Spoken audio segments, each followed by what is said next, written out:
guys, it is April 5th, 2019, 2:18 p.m. And I totally forgot to wear my Star Wars shirt yesterday, June the 4th.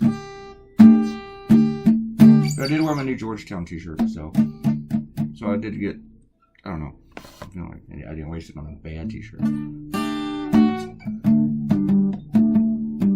I went out yesterday and drew this cartoon. Well, I started to draw it. And if you look at the timeline, you'll see that it's pretty early in the evening or late afternoon. But I wasn't really into doing it there where I went. So I had some food and cut out, went back home and mucked around a bit, went to sleep, and then I started drawing on the thing about 2 or 3, something like that. And finished it. I made coffee and everything. I'm just more comfortable now doing cartoons here at home and really nowhere else. But I still like getting out every now and then. I still need to go to a coffee shop. do more cartoons in coffee shops just to get out. It's like really the only places that you can sit down and do cartoons, probably, other than going to a library, which to me is not as much fun because there aren't beverages. Our coffee shops and bars, and I'm not really into doing them in bars anymore.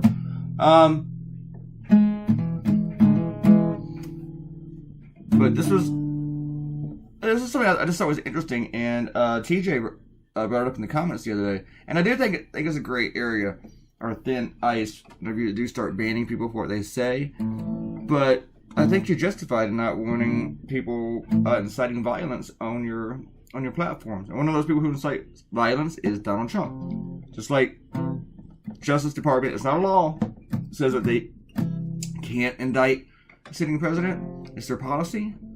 Apparently, it's Twitter's policy that they can't eject, block, ban a sitting president.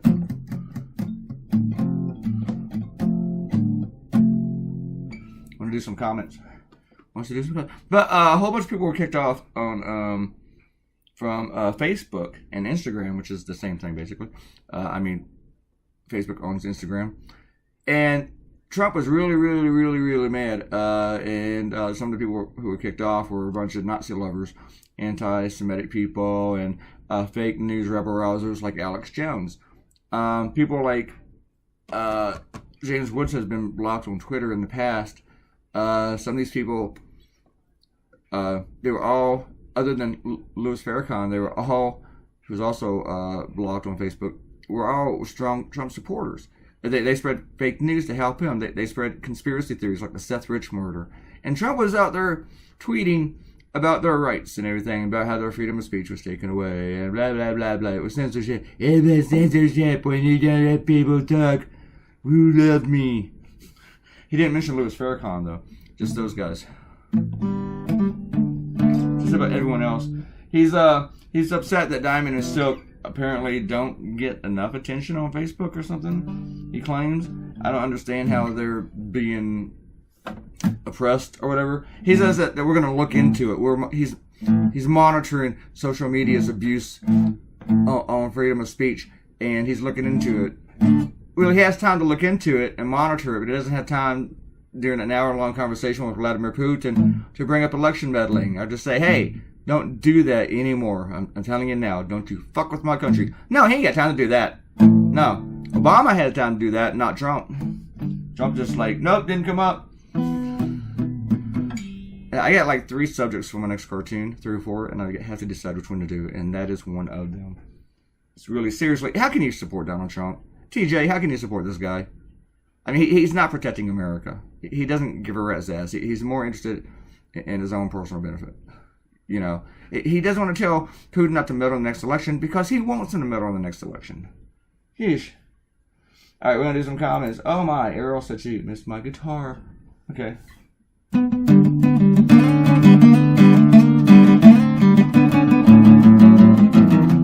Should be like that guitar solo in Cover of the Rolling Stone by Dr. Hook. That's beautiful, man. All right. Errol said at 126, and play the guitar as an integral part of your at-home cartooning process. Teeny tiny electric guitar emoji. She posted a teeny tiny electric guitar emoji. I actually recognize that one. Or it was, or maybe she didn't say that. I would have thought it was a ukulele, a red ukulele. And apparently Emily said something that was the Ariel's cue to check me out in a suit. And and she thanks Emily for inviting her to FB stalk. Yeah, that's not.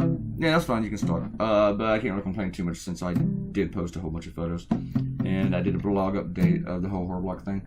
And Arrow likes the way I look in my suit. Thank you. And she said FTW with my shoe choice, which was my Chuck Taylor's. But I did make it my own. And Emily said, "May the 4th be with you. Happy Star Wars Day. Her favorite day of the year." Wow, she has 2 kids also, and her husband. So basically, she likes May the 4th better than their birthdays or her wedding anniversary. She's glad I'm home. She loves DC too and misses it very much. And she's pleasure to bring her kids to do all the touristy things. You should do that. Show them where you lived and all the stuff whenever you lived there. And places that you like to go. Emily introduced me to the Roosevelt, the FDR Memorial, and showed me how it was connected to the Jefferson along the tidal basin, and Jefferson is my favorite memorial, and I love that area of the tidal basin. So thanks for showing me that many years ago, Emily. TJ had a good question. He says, "Do you ever mess around with inks and paper anymore? Is all your artistic endeavors strictly on the Service Pro?" I like messing around on Procreate on my iPad, but there's nothing like ink on paper. Some people pull great beauty out of watercolors. Makes me want to try it. I don't really do anything on paper anymore. It's very rare that I even pick up a pen and put it to paper, which I did at the horror block when someone asked me to draw in a sketchbook, which is cool. Only thing is they gave me a big juicy Sharpie, and I wish I had a smaller one.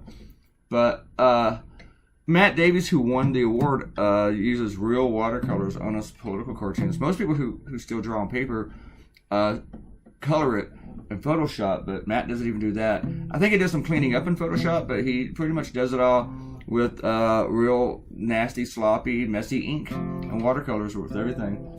And of course, his work is beautiful. Even if you don't agree with his politics, you'll like his artwork. Great artwork. He's a bit of a sloppy cartoonist too, who's just a brilliant artist.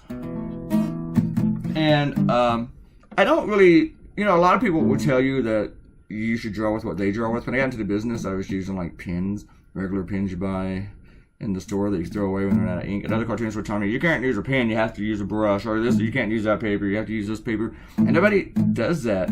I haven't really heard people talk that way in a long time, but that's how it was when I first got into the business. I don't tell anybody what they should draw with. I think you should draw with what works best for you. And if you want to go digital, great. If you don't want to go digital, don't go digital. Do what works. A lot of people are doing excellent artwork, and it's not for me to say, oh, well, you should do something else. And plus, I think 90% of all political cartoonists, of the whole political cartooning professional field, are better artists than I am, so I don't feel like I'm qualified to tell anyone what they should draw with. Now, if they ever ask me advice and stuff about my programs, I'll give them that. So, and I was sitting between 2 guys who do everything pretty much with real color, and I was sitting at lunch the other day, and that was Matt Davies and Matt Worker. I think Matt Worker, I should have asked him what he colors with, but it looks like it's kind of like almost like crayon in a way. I don't think it is. It's very nice. Robert, TJ says you don't have to read this long as comment in the next video, but let's see if I can read some of it.